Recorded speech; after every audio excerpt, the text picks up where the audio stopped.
Today we're going to read the story Cloudy with a Chance of Meatballs, and then I have a fun little project that I'll explain later. Written by Judy Barrett, illustrated by Ron Barrett. Cloudy with a Chance of Meatballs. We were all sitting around the big kitchen table. It was Saturday morning, pancake morning.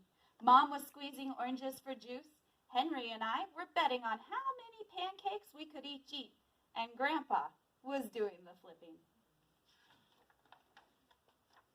After we realized that flying object was only a pancake, we all laughed, even Grandpa. Breakfast continued quite uneventfully. All the other pancakes landed in the pan, and all of them were eaten, even the one that landed on Henry. That night,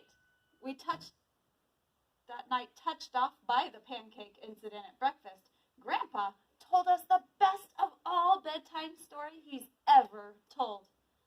Across an ocean, over lots and lots of huge bumpy mountains, across 3 hot deserts, and then a smaller ocean, there lay the tiny town of Chew and Swallow. And in most ways, it was very much like any other tiny town. It had a main street lined with stores, houses with trees and gardens around them, a schoolhouse, about 300 people, and some assorted cats and dogs. But there were no food stores in the town of Chew and Swallow. They didn't need any. The sky supplied all the food they could possibly want. The only thing that was really different about Chew and Swallow was its weather. It came 3 times a day at breakfast, lunch, and dinner. And everything that everyone ate came from the sky. Whatever the weather was served, that's what they ate. But it never rained rain, it never snowed snow, and it never blew just wind. It rained things like soup and juice. It snowed mashed potatoes and green peas, and sometimes the wind blew in storms of hamburgers. The people could watch the weather report on television in the morning, and they could hear a prediction for the next day's food. When the townspeople went outside, they would carry their plates, cups, glasses, forks, spoons, knives, and napkins with them. That way, they were always prepared for any kind of weather.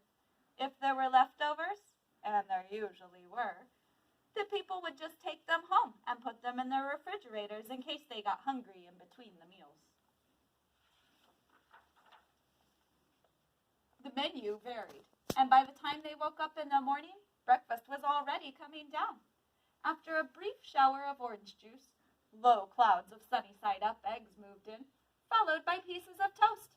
Butter and jelly sprinkled down for the toast, and most of the time it would rain milk afterwards. For lunch one day, Frankfurters, already in their rolls, blew in from the northwest at about 5 miles an hour. There were mustard clouds nearby, and then the wind shifted to the east and brought in baked beans. A drizzle of soda finished off the meal.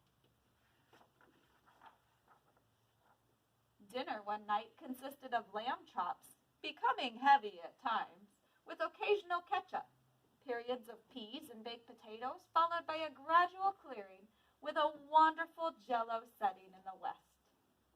Now, the sanitation department of Chew and Swallow had a rather unusual job for sanitation. It had to remove the food that fell on the homes and on the sidewalks and on the lawns.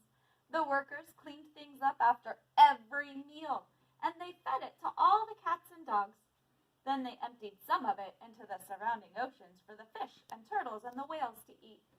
The rest of the food was put back into the earth, so the soil would then be richer for people's flower gardens.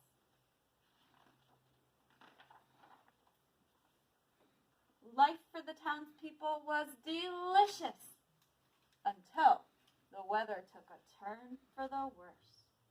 One day, there was nothing but gorgonzola cheese all day long, and the next day, only broccoli, all overcooked. Then, the next day, there were Brussels sprouts and peanut butter with mayonnaise. Another day, there was a pea soup fog, and no one could see where they were going, and they could barely find the rest of the meal that was stuck in all that fog. The food was getting larger and larger, and so were the portions, and the people were getting a little frightened. Violent storms blew up frequently, and awful things were happening.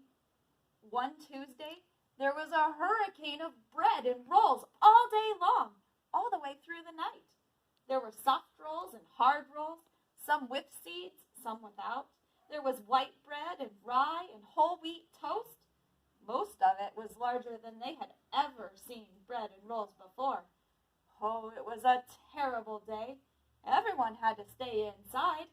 Roofs were damaged. The sanitation department was beside itself. The mess took the workers 4 days to clean up, and the sea was full of floating rolls. To help out, the people piled up as much bread as they could in their backyards. The birds picked at it a bit, but it just stayed there, and it got staler and staler. Then there was a storm of pancakes one morning, and a downpour of maple syrup that nearly flooded the entire town. A huge pancake covered the school. No one could get it off because it was so heavy. They had to close the whole school down. Lunch one day brought 15-inch drifts of cream cheese and jelly sandwiches. Everyone ate themselves sick, and the day ended with a huge stomachache. There was an awful salt and pepper wind accompanied by an even worse tomato tornado. The people were sneezing themselves silly, running to avoid the tomatoes. The whole town was a mess. There were seeds and pulp everywhere. Now the sanitation department just gave up. This job was too big. Everyone feared for their lives. They couldn't go outside most of the time. Many houses were badly damaged by the giant meatballs. Stores were boarded up, and there was no more school for the kids. So a decision was made to abandon the town of Chew and Swallow. I mean, it was merely a matter of survival. The people glued together the giant pieces of stale bread, sandwich style, with the peanut butter. They took absolutely the necessities with them, and they all set sail on their rafts to find a new land.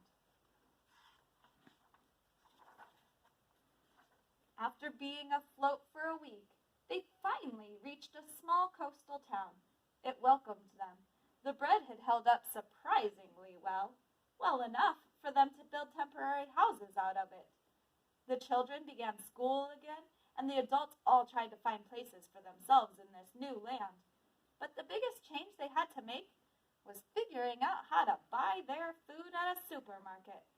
They found it odd the food was kept on shelves, packaged in boxes and cans and bottles. Meat that needed to be cooked, and they kept it in refrigerators. Nothing came down from the sky except for rain and snow. The clouds above their heads were not made of fried eggs. No one ever got hit by a hamburger again. And nobody dared go back to Chew and Swallow to find out what had happened to it. They were too afraid. Henry and I were awake until the very end of Grandpa's story.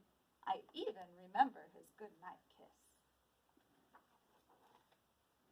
The next morning, we woke up and we saw snow falling outside our window. We ran downstairs for breakfast and ate it a little faster than usual so we could go sledding with Grandpa. And you know what's funny? But even as we were sliding down the hill, we thought we saw a giant pat of butter at the top of the hill. We could almost smell the mashed potatoes. The end. So, I want you to imagine that maybe instead of finding the town of Chew and Swallow, where our strange weather is food coming out of the sky, you've discovered a new town, and it is called Zipper and Button. And you'll find in your folders we have a piece of paper here called Cloudy with a Chance of Overalls. So next door to Chew and Swallow, we have a little village called Zipper and Button. And instead of raining food and snowing mashed potatoes, clothing and shoes fall from the sky. Imagine you're visiting a friend in Zipper and Button and write a story telling what people do when the clothing rains down upon the town. Of course, if you need more paper, you can always use more paper. But you can write a little story on here, your version of Zipper and Button. Hope you guys all have a great day.